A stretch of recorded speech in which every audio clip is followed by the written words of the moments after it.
प्रश्नावली 13.4 का प्रश्न 5वां कहता है 20 सेंटीमीटर ऊंचाई और शीर्ष कोण 60 डिग्री वाले एक शंकु को उसकी ऊंचाई के बीचों बीच से होकर जाते हुए एक तल से दो भागों में काटा गया है।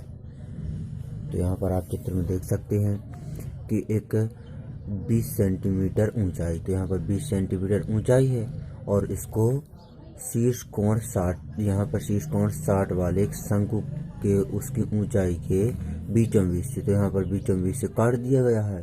तो यहाँ पर 20 है, यहाँ से पूरा यहाँ तक, तो 10 सेंटीमीटर यहाँ से ऊपर की ओर हो जाएगा और 10 सेंटीमीटर नीचे की ओर हो जाएगा। जबकि तल शंकु के आधार के समांतर है, तो यहाँ पर जो काटा गया तल है यहाँ पर भी इसके समांतर होगा। यदि प्राप्त शंकु के छिन्नक का व्यास, जो यहाँ पर शंकु का छिन्नक DECB, ये शंकु का छिन्नक मिला हमें, इसका व्यास 1/16 सेंटीमीटर वाले एक तार के रूप में बदल लिया जाता है।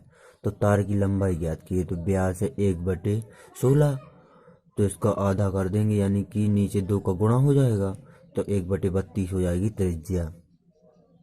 अब यहाँ पर माना हमने शंकु ABC का छिन्नक DECB है, तो हमने मान लिया शंकु ABC का छिन्नक DECB है। अब यहाँ पर 60 अंश का कोण बन रहा है, ये वाला पूरा, तो यहाँ से यहाँ तक का कोण बनेगा 30 अंश का, और ये पूरा बन रहा है 60 अंश का, तो यहाँ पर इस वाला ये कोण बनेगा 30 अंश का। अब यहाँ पर दो त्रिभुज ले लेते हैं, त्रिभुज AOB, पहले ये त्रिभुज ले लेते हैं, फिर बाद में लेंगे AO'D। तो सर्वप्रथम AOB त्रिभुज ले लेते हैं, तो यहाँ पर त्रिभुज AOB में tan थीटा बराबर हो जाएगा लंब बटे आधार। तो यहाँ पर देखते हैं थीटा के सामने का कोण होता है लंब, तो ये R1 हो जाएगा लंब और आधार हो जाएगा OA बराबर है H1 + H2 20 सेंटीमीटर, पूरा यहाँ से यहाँ तक 20 सेंटीमीटर है। तो यहाँ पर tan थीटा बराबर होता है लंब बटे आधार, तो यहाँ पर थीटा है 30, तो यहाँ पर हो जाएगा tan 30 और बराबर लंब दिया हुआ है ये R1, तो यहाँ पर लंब हो जाएगा R1 और बटे में आधार जो थीटा के जिस भुजा पर थीटा रखा जाता है वो आधार होता है, तो AO हो जाएगा आधार यानी कि H1 + H2। तो यहाँ लिख देते हैं H1 + H2। अब यहाँ पर R1 को वैसा ही लिखा रहने देते हैं, H1 + H2 का मान है 20, तो यहाँ पर हो जाएगा 20। अब यहाँ पर tan 30 का मान होता है 1/√3 और बराबर में R1/20, तो यहाँ पर त्रिज्या गुणा होगा, तो यहाँ हो जाएगा R1 बराबर 20/√3 सेंटीमीटर। तो यहाँ पर R1 आ गया, यहाँ पर 20/√3। अब यहाँ पर ले लेते हैं त्रिभुज AO' और D को, तो इसमें भी tan 30 ही लगेगा, तो यहाँ पर देखते हैं लंब हो जाएगा R2, तो यहाँ पर सीधा लिख देते हैं R2 और आधार हो जाएगा AO, तो AO बराबर दिया हुआ है H1, तो यहाँ पर H1 हो जाएगा।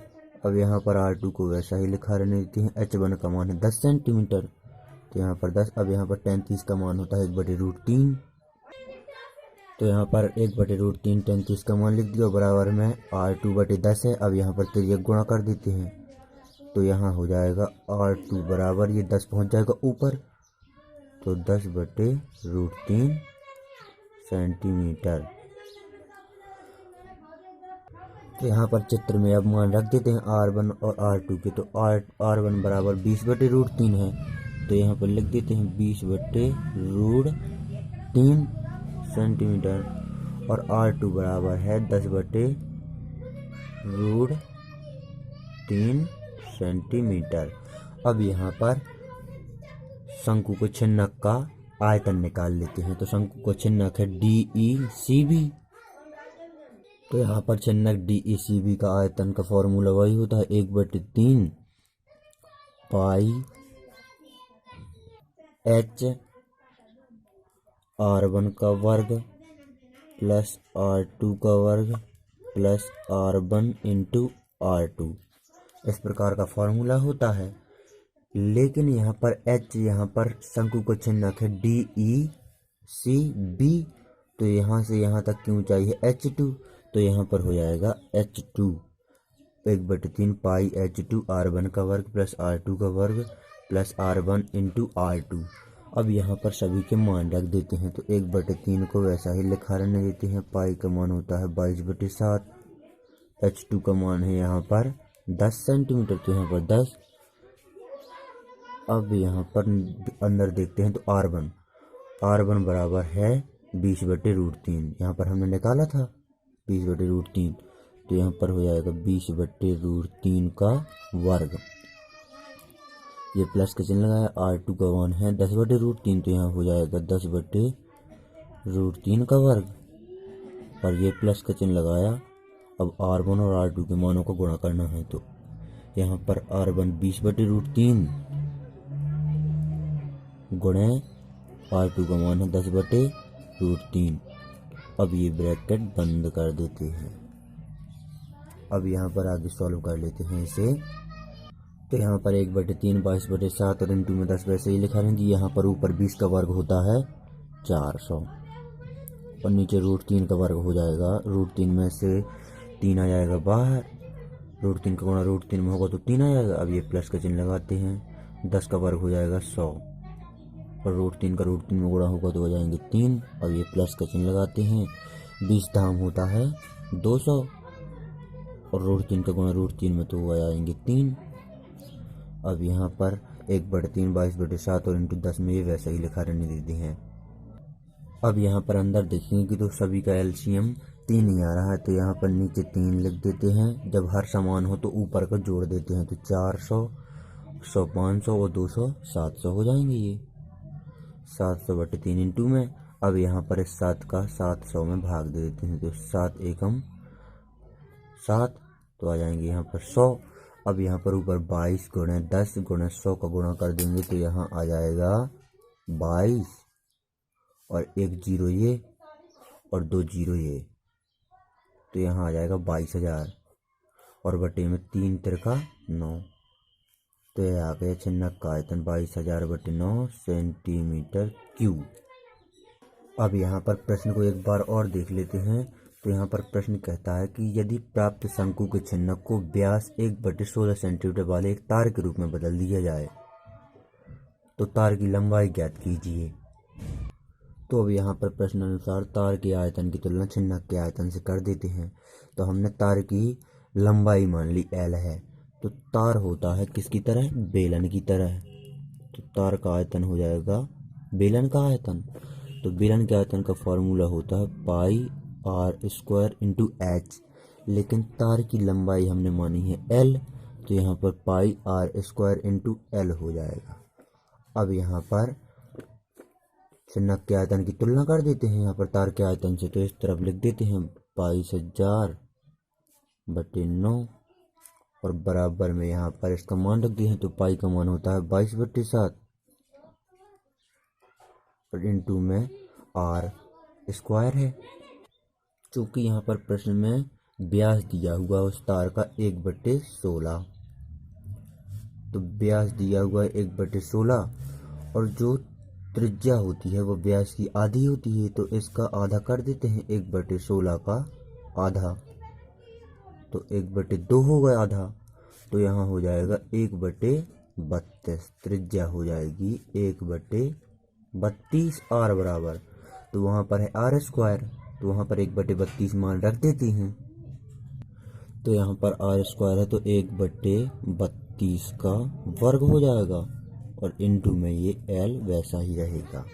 अब यहाँ पर 22,000/9 वैसा ही लिखा रहने देते हैं, बराबर में 22/7 भी वैसा ही लिखा रहने देते हैं। यहाँ पर ऊपर 1 का वर्ग होता है 1 और 32 का वर्ग होता है 1024 और इंटू में ये L। अब यहाँ पर L को इसी तरफ रहने देते हैं, और इन दोनों का इन दोनों संख्याओं 22/7 और 1/1024 का इस तरफ पक्षांतरण कर देते हैं तो ये गुणा हो जाएगा, तो 7 पहुँच जाएगा ऊपर और 1024 पहुँच जाएगा 22,000 के इंटू में ऊपर, और यहाँ पर 22 गुणा 1 आ जाएगा नीचे 9 के साथ में।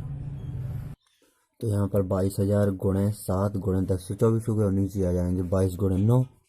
तो यहाँ पर 9 गुणे 22, 1 का गुणा करने का कोई मतलब ही नहीं। अब यहाँ पर 22 का गुणा 22 का भाग माफ़ कीजिए 22,000 में देते हैं, तो 22 एकम 22 यानी कि 1,000 आ जाएगा। 1,000 का गुणा 7 में करेंगे तो यहाँ आ जाएगा 7,000 गुणे 1024 और बट्टे में 9।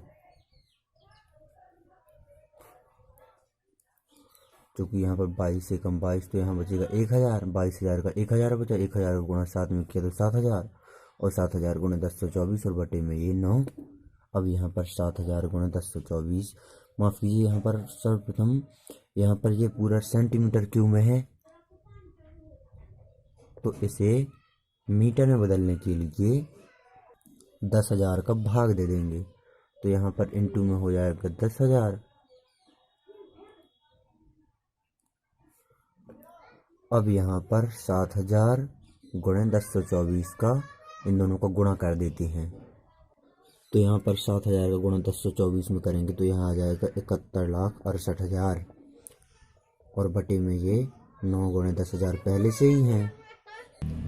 अब यहाँ पर इस 10,000 से यहाँ पर इसमें 4 जीरो हैं, तो यहाँ पर 71,68,000 को काट देते हैं, तो इन 3 जीरो से ये 3 जीरो तो कट जाएंगे।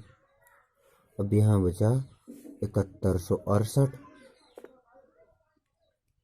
यानी कि 7,168, और बटे में बचा ये 10×90, तो ये अब मीटर में बदल चुका है। तो अब यहाँ पर 7,168 में 90 का भाग दे देंगे, तो यहाँ बचेगा 79.6444 मीटर L बराबर। तो यही आ गई तार की लंबाई। अतः यदि प्राप्त शंकु के छिन्नक को व्यास 1/16 सेंटीमीटर वाले तार में बदल दिया जाए तो तार की लंबाई हो जाएगी 79.6444 मीटर। तो यही हमारा आंसर है।